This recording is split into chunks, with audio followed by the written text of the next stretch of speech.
नमस्कार दोस्तों, केमिस्ट्री साला चैनल में आपका स्वागत है। आज का मेरा यह video state of matter and sub topic is the ideal gas equation. So friends, सबसे पहले हमें जानना है कि what do you mean by ideal gas.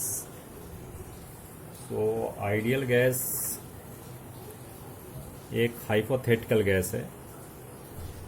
No gas is ideal, ऐसा गैस जो सभी गैस लॉ को फॉलो करे।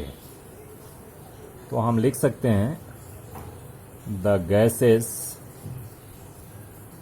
That obey gas laws. कौन कौन सा लॉज हैं भाई? That is Boyle's law,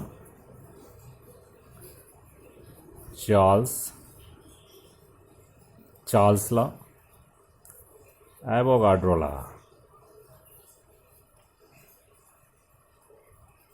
strictly, ठीक है दोस्तों, वैसे गैस जो बॉयल्स लॉ को, चार्ल्स लॉ को, एवोगाड्रो लॉ, जितने भी गैस लॉज हैं सभी को वो स्ट्रिक्टली फॉलो करे, ओबे करे, उनको हम क्या बोलेंगे? Ideal gas. तो friends, no gas is ideal, सबसे पहले ये समझना है, नो गैस इज आइडियल। ठीक है, कोई गैस आइडियल नहीं है। क्यों नहीं है? क्योंकि आइडियल गैस होने के लिए दो कंडीशन बहुत ज़रूरी है। क्या ज़रूरी है? First condition is there is no intermolecular force of attraction. Intermolecular force of attraction between molecule। Ideal gas के लिए ये ज़रूरी है कि कोई दो जो मॉलिक्यूल हैं उनके बीच फोर्स ऑफ अट्रैक्शन नहीं होना चाहिए। ठीक है, लेकिन भाई रियल गैस में कोई ऐसा गैस नहीं है जिसके मॉलिक्यूल के बीच फोर्स ऑफ अट्रैक्शन नहीं हो। एंड सेकेंड कंडीशन क्या होना चाहिए कि the volume of gaseous molecule is negligible होना चाहिए, बिल्कुल नहीं होना चाहिए, ना के बराबर होना चाहिए। तो भाई रियल गैस में कुछ ना कुछ वॉल्यूम तो होगा ही, ठीक है कि नहीं? सो अंडर सर्टेन कंडीशन हम एक लाइन लिख देते हैं, under certain condition real gas obeys close to ideal gas. अब वो दो नियम है, दो कंडीशन है। तो कंडीशन है, अभी से याद कर लो, इसको डिस्कस मैं बाद में करूँगा। At high temperature and second is low pressure. देखो, अगर हाई टेम्परेचर और लो प्रेशर रखते हो तो रियल गैस का बिहेवियर क्लोज टू आइडियल हो सकता है बच्चों।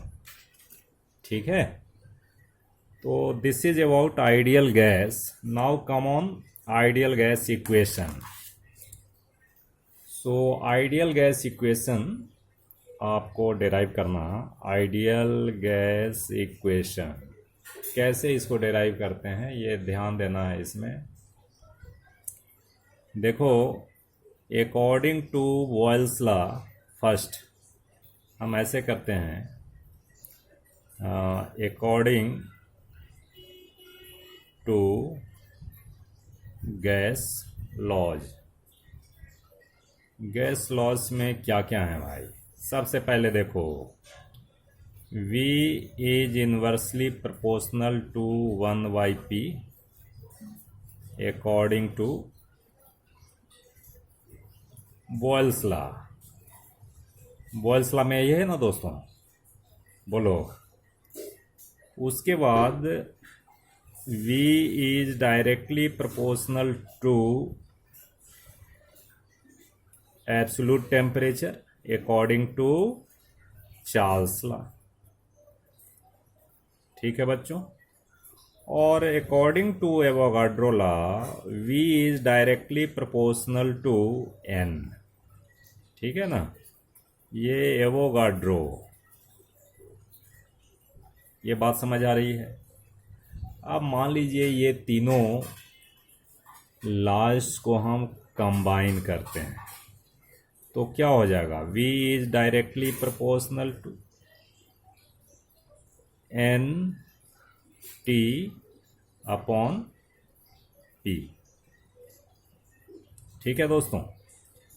अब हम कोई एक प्रोपोर्शनलिटी कांस्टेंट डालते हैं, V equal to, this is R, this is proportionality constant N T upon P।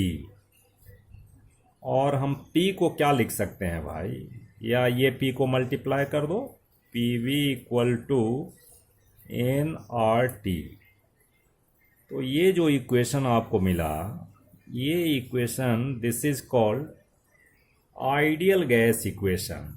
अब इसमें R क्या है भाई, R इज प्रोपोर्शनलिटी कांस्टेंट। ठीक है बच्चों, ये प्रोपोर्शनलिटी कांस्टेंट है। एंड इसको हम क्या बोलेंगे जी, ideal gas equation. Ideal gas equation इसको बोलेंगे। ठीक है दोस्तों, आइडियल गैस इक्वेशन। और ये जो R है, R जो कांस्टेंट है, इसको हम universal gas constant,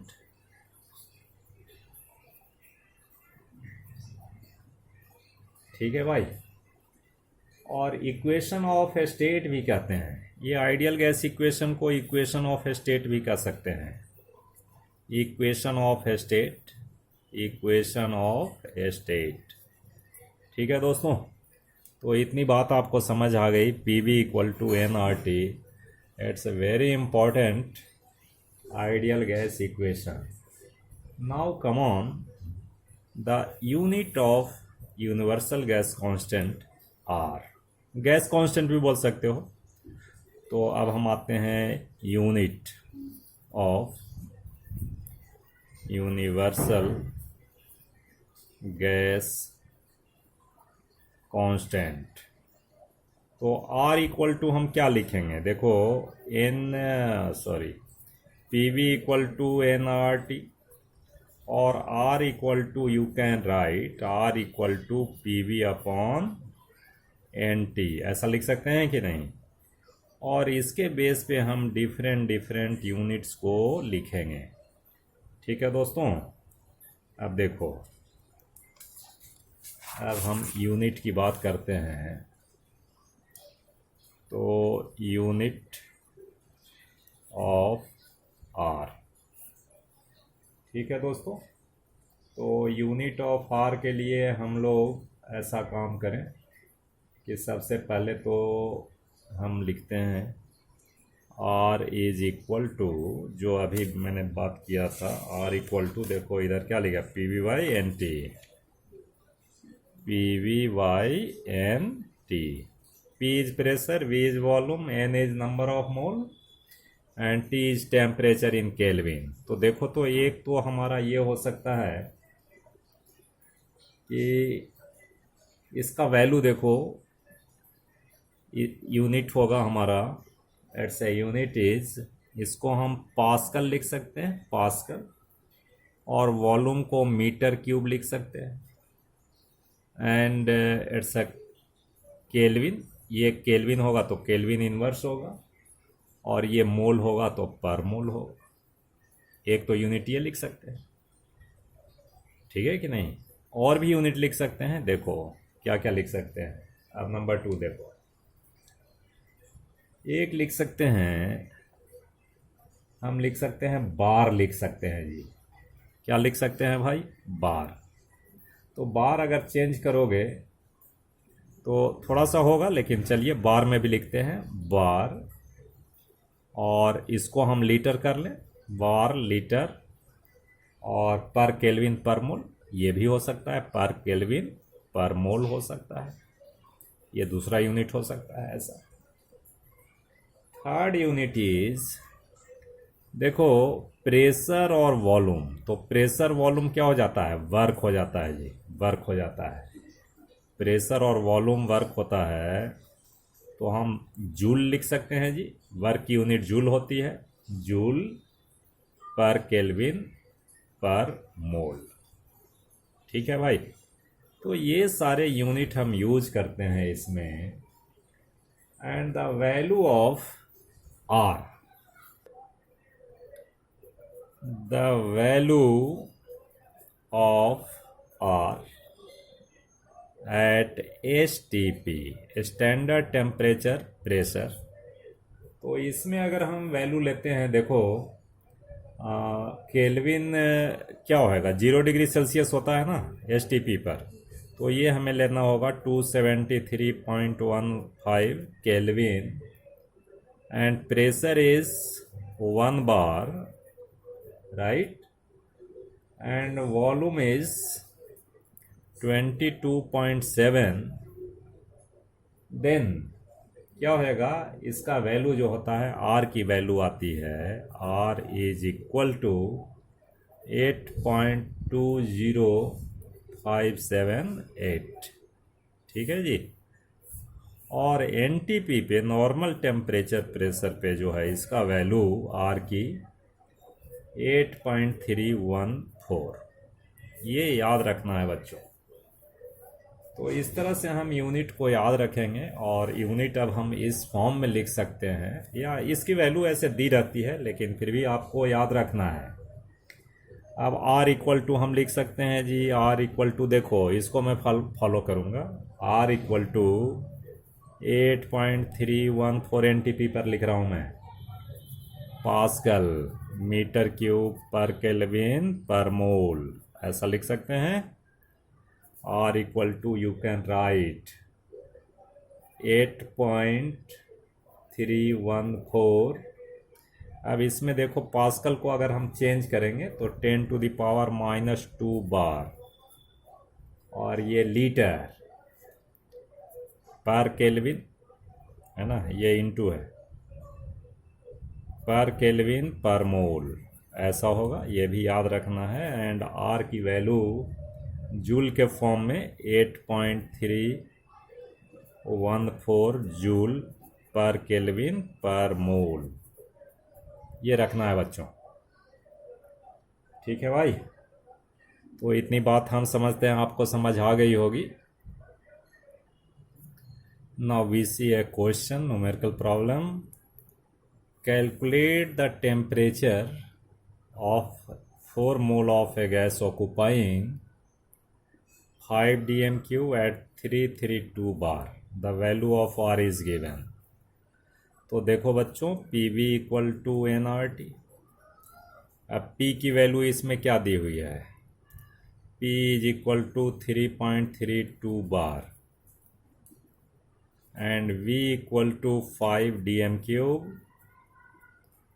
and N equal to 4 mole, and R की वैल्यू दी हुई है। Temperature you have to find, तो PV इक्वल टू nRT से हम T कैसे निकालेंगे, T is equal to PV upon nR। अब देखो P की वैल्यू रखो 3.32, V की वैल्यू 5, और N की वैल्यू 4, और गैस कांस्टेंट की वैल्यू 0.83। तो ये जो टेम्परेचर जो भी कैलकुलेट करके आएगा, है ना, इतना केल्विन होगा। T equal to 332 into 5 upon 4 into 0.083 kelvin. तो इस तरह से हम कैलकुलेट करते हैं, इस तरह से क्वेश्चन आएंगे बच्चों, ऐसे आपको बनाना है। Thank you very much.